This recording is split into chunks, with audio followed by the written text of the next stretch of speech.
Arizona Diamondbacks baseball is the topic today on the Sportsnaut interview, and joining us from spring training is Nick Piecoro from the Arizona Republic. He covers the Diamondbacks. And Nick, what a great story last year. I think still, despite the fact the Diamondbacks went to the World Series, did not come away with their second World Championship, still one of the best stories that I think gets shoved aside a little bit. Of course, what the Dodgers did in the offseason has kind of captured people's attention. But when you look at this Diamondbacks team and what manager Torey Lovullo has done, talk a little bit about the mindset coming into this season versus what you saw last season. Yeah, I mean, I think last season it was a little bit of like kind of hoping it was all going to come together. They showed some signs late in the 2022 season. I feel like that, maybe they were on the right track. They had brought some of their young guys up and kind of started playing, playing a different brand of baseball. But I think like after doing what they did in October, they all kind of believe that they belong now or maybe know they belong. And definitely, have a different level of expectation coming into this year than last year. Yeah, and those expectations obviously being higher. Talk about how Lovullo manages that. I mean, do you see any different approach? Talk a little bit about his personality and why he was able to get so much out of his team last year, which obviously was a little unexpected for a lot of folks. Yeah, I mean, I think that, they talk a lot about like, just continuing to work hard and not expecting anything to be given to them. That, 2023 was a great year and a successful year, but it's over. And, I guess they also try to remind themselves that this was a team that won 84 games in the regular season last year. So they had a lot of things go right in October, or I don't want to make it sound like they got lucky. Like they had a lot of things come together at the right time, right? I mean, I think a lot of these guys played their best baseball at the perfect time. They got hot at the perfect time. Some of the young guys kind of stepped forward and kind of, appeared to take steps forward in their progress in development. And I think they're kind of banking on a lot of that stuff kind of rolling into this year. Yeah, and you look at what the Diamondbacks were able to do. Of course, in this day and age in professional sports, you have comings and goings every year. You can't hold on to everybody. But they bring in Eduardo Rodriguez, 4 years, $80 million in that starting rotation.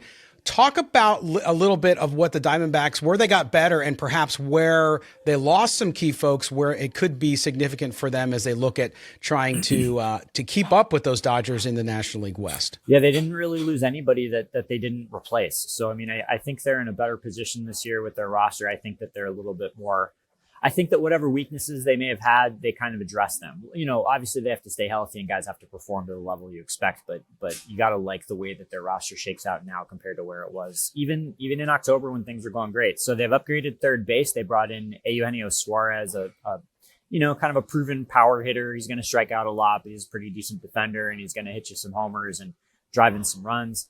That they added to their rotation. There was throughout the playoffs in the NLCS and even the World Series, they were having to go with bullpen games for that fourth spot in the rotation, but they added Eduardo Rodriguez.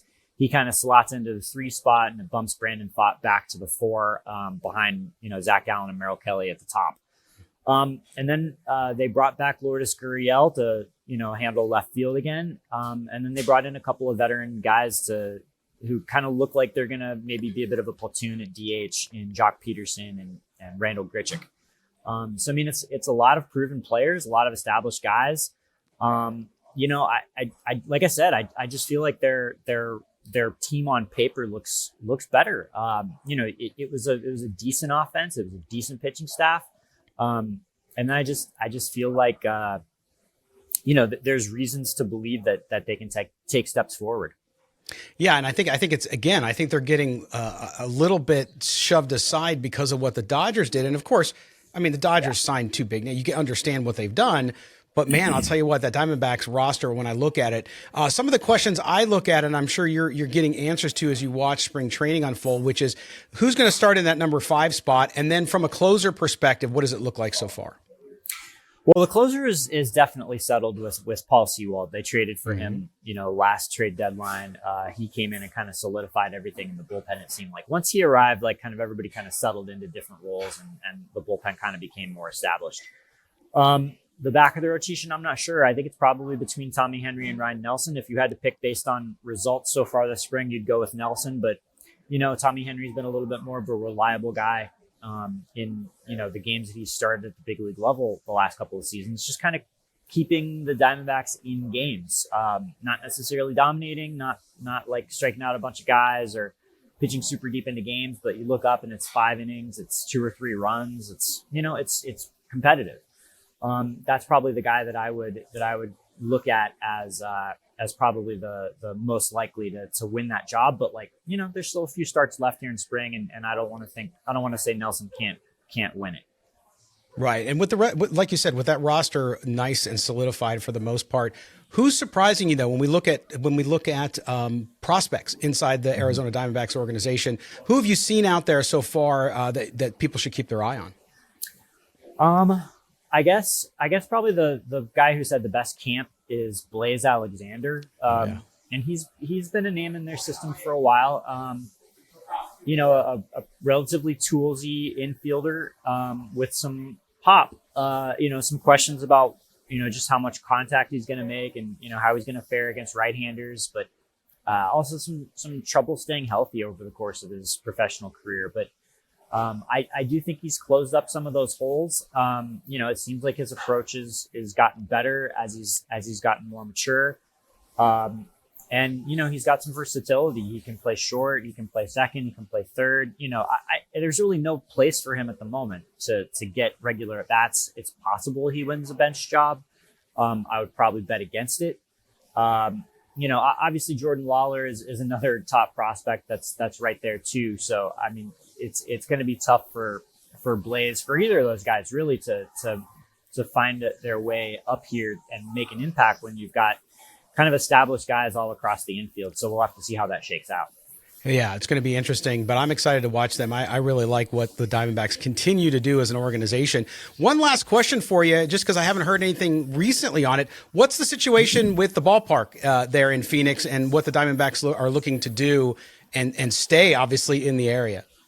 Nothing new really for, a few weeks now. I mean, they want to stay in Chase Field. I think they want to get some public funding to help renovate it and upgrade it, like a lot of other markets have across the country.